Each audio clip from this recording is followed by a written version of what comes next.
guys, it's Rabbit, and I know I've been kind of quiet the last couple of days. As some of you are aware, if you've been following the news, Colorado has been hit with some awful weather, and it's been raining here pretty much nonstop for the last 7 or 8 days. As a result of all of this rain, a couple of cities have flooded, and it's been really catastrophic for quite a few families. There have been people who have died and people who have had to leave their homes and just need a place to stay until the water recedes.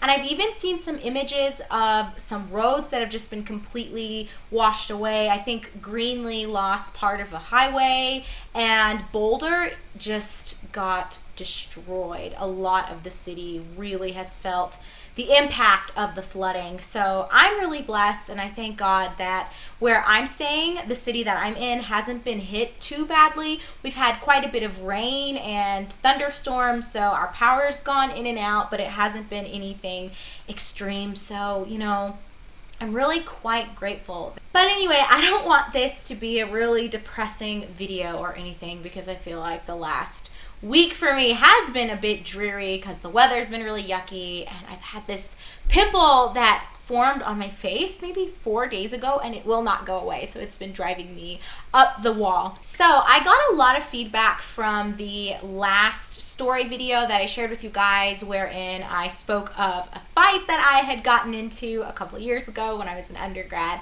and a lot of you have actually asked that I tell more stories, and you've sent me messages and you've left me comments about different topics you'd like me to speak about. One of the things that I get asked about a lot is previous boyfriends, since the part of the topic for the last video was a guy that I was kind of dating. So starting off, this was still during that time when my now husband and I were on a break.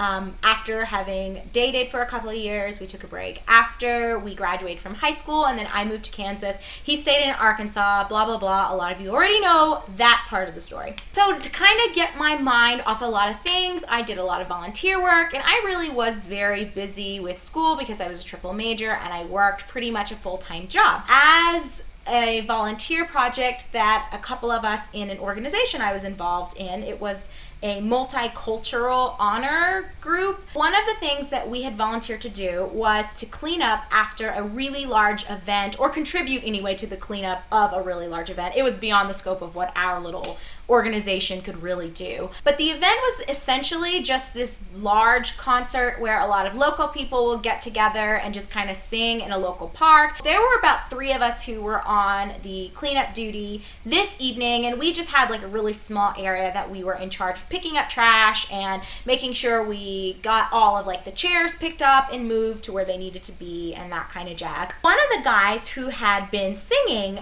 came up to me afterwards, and he had started just talking to me. It was completely over my head that this guy was even into me. Finally, after about 30 minutes of him like following me and the other 2 volunteers around, he said to me if I was interested in getting together to hang out sometime. And I really didn't know very much about him, and I'm not one of those people who's just gonna like trust a stranger. So I was like, well, if you're interested in hanging out with me, here's my number, and we can meet for coffee or get together in a public place, something that I feel safe doing, especially since I don't know anything about you. For the sake of this story and to preserve this individual's anonymity, we will just call him River, because his name is so unique that he will know who he is if he ever found this video, which I don't know how likely it is, but I'm covering my bases anyway. A few nights passed, and River gave me a call, or actually he sent me a text message first, and I didn't recognize the number, and I'm so dense I didn't even put 2 and 2 together and think that it could have been the guy from the concert a couple nights prior to me receiving the message. And so I didn't think anything of it, and I didn't respond to it, and I got a phone call from this person. So I answered, and of course I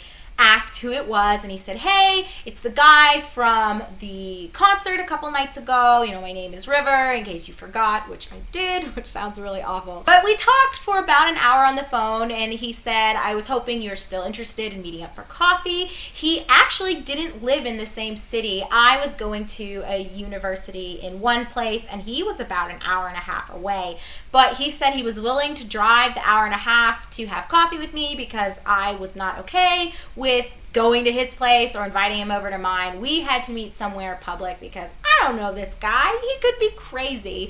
So we were okay with that, and we agreed mutually on a place. I think it was either a Starbucks or some local coffee shop. I have no idea. So River and I get together for coffee, and the first date actually went relatively well. We talked for about 3 hours. He was really, really nice. He was a great singer too, and quite good looking, if I can go ahead and say that. He seemed like he was pretty much a perfect package. He was really articulate. He was well educated. He was getting his second bachelor's degree. His first one, I believe, was in marketing, and he was pursuing a second one in business or business administration. I can't remember, but something like that. So he was really passionate about furthering himself and furthering his life, and we just had a really good time. I didn't feel like he was a scuzzball. At the end of the date, he asked me if I was willing to meet up with him a second time, but I'm a very cautionary person, so I still didn't feel entirely comfortable inviting him to my place. So again, I said, why not? Let's just meet up for dinner. That might be safer. I mean, we can even go to a movie first if you want to prolong how long we're together, whatever, but I don't feel comfortable inviting you to my place, and I'm not driving to the city where you're from. One of the things that really fooled me about him was that he seemed kind of patient, and he seemed very genuine, and that he wasn't interested in pushing me beyond my limits or my comfort zone. So he obliged me, and he said, okay, let's just go see a movie together, and then we'll grab dinner, or vice versa. We'll talk it out and figure it out. So about a week goes by, and during this whole time, he and I were texting each other regularly, and we were sending emails, and we had a lot of fun talking. I will say this about him: out of all of the people that I talked to and went on dates with in between my breakup with my husband, or he was my boyfriend at the time, I did not leave my husband, but in between my breakup with my boyfriend and then getting back with him prior to our marriage, I did see a couple of people, and River was probably the best package, or at least as far as our personalities were concerned. We really had a lot of the same things in common, and we had a lot of goals that we shared. So in that sense, he really was a good guy, but it gets weird. Oh, trust me. Let's skip to the actual movie and dinner date scenario. So starting off, we went to the movies first, and we decided we would end with dinner, since I personally feel that going to the movies doesn't really allot you much opportunity to talk with your partner or the person that you're dating. I mean, you just go and you watch something at the cinema, and then you two kind of like hug and split up. So I didn't want it to be a wasted date, especially since he was driving an hour and a half to see me. So I said, let's go see a movie, and then over dinner we can chat about whether we liked it, whether we hated it, or just life and whatever's going on with us. Oddly enough, throughout the entire movie, River's cell phone kept going off, and he had it on vibrate, but I could see something lighting up in his pant pocket, and he kept like grabbing it and looking at it, and then he would silence it and stuff it back. So finally I leaned over and I said, if you need to answer your phone, feel free to step out. I'm not going to be offended or anything, take care of your business. He continuously assured me that it wasn't a big deal, it wasn't anyone important, and he would just handle it when we were done with the movie, and maybe in between us seeing it and going to dinner. But for some reason, the calls wouldn't stop, and I didn't see who it was, but I could tell it was something important or someone that mattered to him, because every time he looked at the phone, he almost seemed hesitant about silencing it, like he wanted to go ahead and answer the phone or take the call. So finally I grabbed his arm and I like whispered, I was like, look, you really need to go get this, just like step up, it's distracting me, I don't even know what we're watching anymore because I'm constantly looking down at your lit up leg. Finally he steps up and he goes out, and he's gone for like 3 minutes, and then he comes back and he whispers to me, oh, it's not a big deal, it's just my mom checking up on me. So I mean, that's not a red flag at all. That's nice. His mom was calling to check up on him. So I asked, and I'm sure the people sitting behind us were so sick of us because of his phone constantly like vibrating, and it was one of those older phones, so when it vibrated, it was like everyone could, at least in our little vicinity, could hear his phone vibrating, and then we're like whispering, but fortunately everyone was really polite and no one told us to shut the hell up. So I inquired about his mom. I was asking, have you spoken with her lately? Do you talk to her often? Why was she calling you like 6 or 7 times before you finally answered the phone? And he said, we'll talk about it afterwards. I actually live with my mom. It's not a big deal. We're just really close, and she's just checking up on me. At this point, it's not that big of a deal for me. I should probably mention that he was like 23. He was a couple years older than me. I was 19.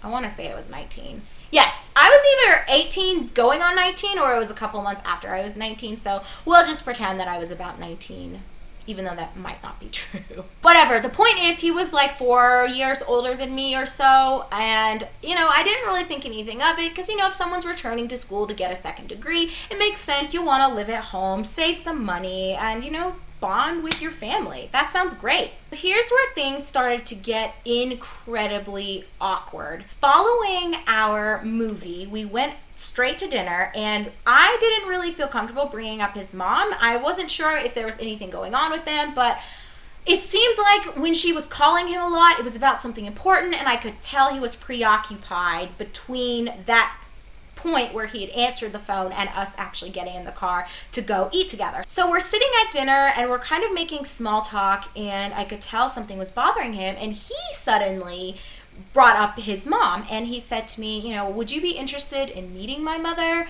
And I don't know, it was only our second date. We had only been talking for maybe 2 weeks, if even that. But we weren't talking for that long, so that's kind of my point. And again, I still didn't really 100% trust this guy, so I'm not getting in a car and riding with you an hour and a half away from where I live, nor am I driving all the way out there and meeting you at some house where, I don't know, you and a group of guys could be waiting to do something crazy to me. So I wasn't down for it. I don't know him like that, and maybe that's bad that I'm that paranoid or that I'm that cautious, but I just, as a girl who's 4'10" and about 110 to 105 pounds, depending on the day of the week, I'm not comfortable trying to fight off a guy. So no, I'm not going to meet your mom unless she feels like coming to dinner with us. Then that'll be okay. He just kind of talked about how, he's really close to his mom, and it's really important to her that she meet me because she's kind of worried that I might be this horrible person. And it made sense when he was talking about it, but it was still kind of weird because in my mind I kept thinking, aren't you 23 or 24, however old he was? Why can't you make this decision on your own? Why is she calling you all these times? I don't know what she was asking him, but I imagine she was just wanting to talk to him about me, or she was worried or having some bad feeling about me. I don't know. The date ended kind of awkwardly, and we kind of hugged, and then he left, and I didn't hear from him for a week. I had sent him a text message to make sure that he got home okay, and he had never responded, and I had sent him an email a couple days after that just saying, I had texted you, I don't know if everything was okay, just making sure everything was all right. I enjoyed dinner. Thanks for buying me a free meal. I hope to hear from you, but I wasn't gonna push it or anything. I wasn't that into him. We got along well, and he seemed really nice, and we could talk very easily, but I'm not gonna be upset over a guy. So a week went by and I hadn't heard from him. Finally, I got an email from him, and in his response, he said that he was sorry. He'd been really busy. He had a lot of stuff going on, but he would really like it if we could get together for lunch or dinner again in a couple of days. And, like I said, I kind of liked him. He was okay. We were cool with each other. So, of course, I said, sure, that's fine. Just whenever you want to come to the town, just let me know, and I'll make time to meet up with you. So we meet up. It's about 6 p.m., maybe 6:30, so it is not even that late, guys, okay? So we're sitting there at dinner, and all of a sudden, the same situation that had happened at the movie started going off again, where he was getting a lot of phone calls, he kept looking at it and then silencing it. So I immediately knew this has to be his mom. So I asked him, is your mother calling you again? And he said, yeah, I'm really sorry, but I should probably take this. So he gets up, he answers the phone, and he runs off.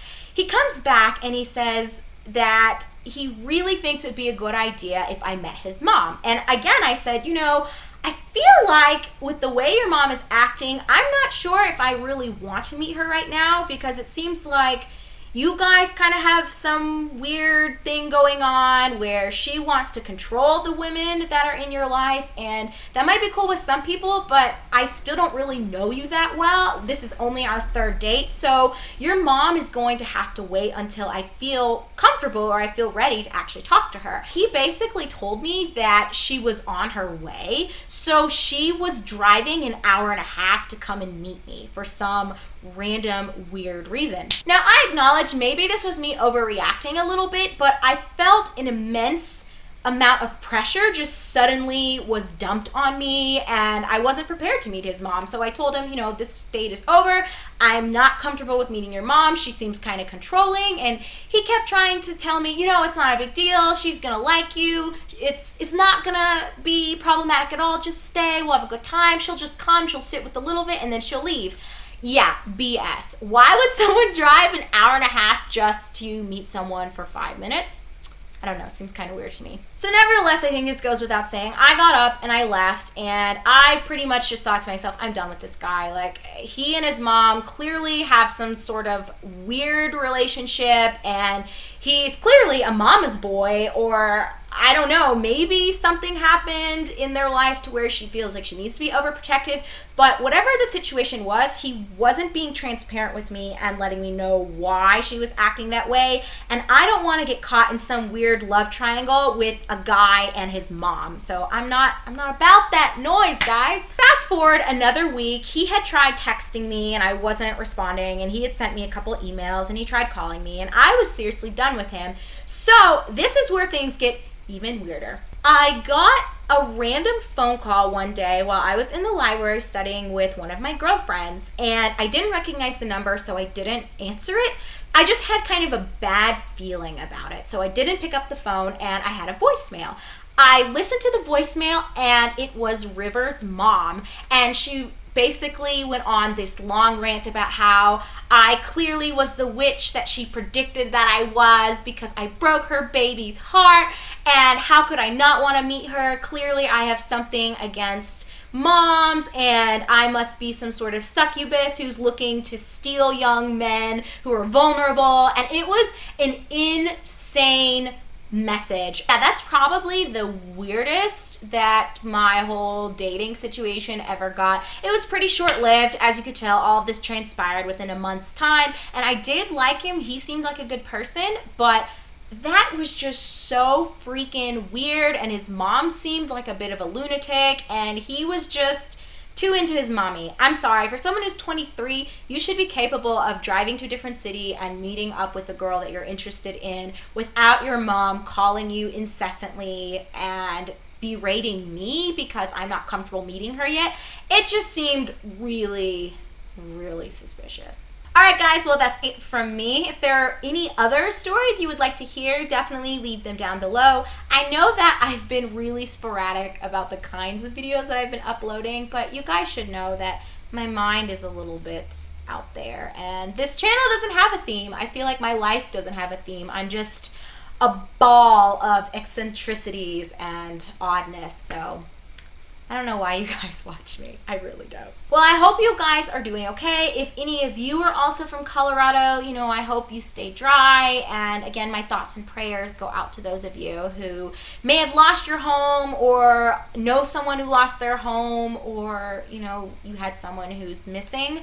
I think that's probably the worst case scenario. So do know that my prayers and thoughts are with you. I will try to keep you guys posted on stuff going on with me. And as I said, if you have any questions, comments, or concerns, feel free to leave them down in the description box below, or you can leave them for me on my Facebook page. The link can be found down in the description box, as well as on the main page for this channel. So thanks so much, everyone. I'll talk to you later.